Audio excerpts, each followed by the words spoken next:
White Smoky Mountains and Shenandoah National Parks. A place so special that these mountains are congressionally designated as the Blue Ridge National Heritage Area. From Waynesboro, past Roanoke, Blowing Rock, Asheville, Cherokee. 469 miles of spectacular scenery. 151 bridges. 275 vista points.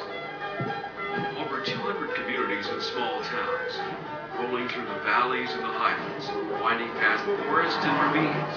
It's not just a road, it's a path to adventure. The journey of a lifetime.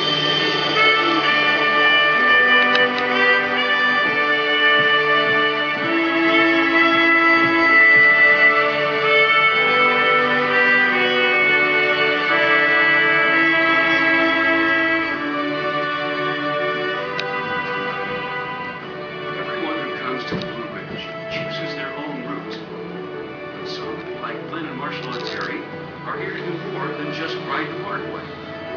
For them, it's a rite of passage, a chance to connect with the past, the history of this place, and the history of their family.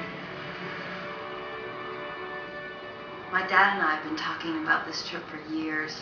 We were going to ride the entire Blue Ridge Parkway from one end to the other. This is really nostalgic. I mean, I haven't been here since I was a little boy. My dad and I took this trip on the Parkway. And now to be able to take this journey with my daughter, we're very fortunate to be able to do this. Their trip, like so many to the Blue Ridge, is a journey back in time, where the culture here stretches back for centuries. It echoes across the hills. Ridge Parkway is more than one road. It's the gateway to an entire region. Hundreds of trails and opportunities to explore.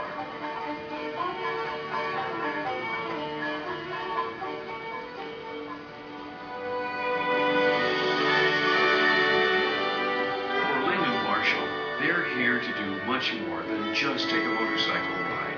They're here to follow those trails as they intersect with a remarkable piece of their heritage. They're traveling into the heart of an extraordinary region, full of natural diversity and a great melting pot of creative talent, old-time folk traditions, and home to thousands of remarkable artisans. Like Rob Mangum, what Rob has found here in the Blue Ridge comes from the ground he walks each day.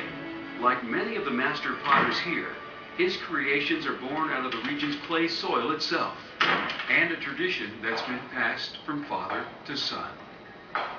Growing up in the pottery studio was a great way for me to learn how to work with clay, because as a child I could just walk into the studio, my parents were in there working, and I could grab a hunk of clay, make something, and that was a great way to learn it, is just to grow up around it. To work with my son is always a pleasure. It's always great to get together and share and work together.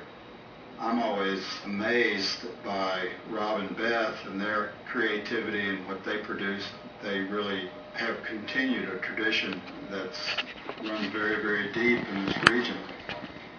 Once the pot is glazed, you load it into the kiln and you fire it. Opening the kiln and seeing what's in there is so exciting. It's like Christmas morning. It's always an unknown. I think it shows that our pots are made with a lot of love, a lot of patience, and they're made by hands that care. Addie Tourneau is a master quilter whose works have been exhibited all over the United States. Like many of the quilters in the region, she too learned close to home. My mom taught me how to sew when I was 7, the same way that my grandmother taught my mother. I've traveled all over the world looking for different kinds of cottons and silk fabrics. I have probably about 1,200 pounds of textiles, and there's nothing like bringing it all home and getting started on the next quilt.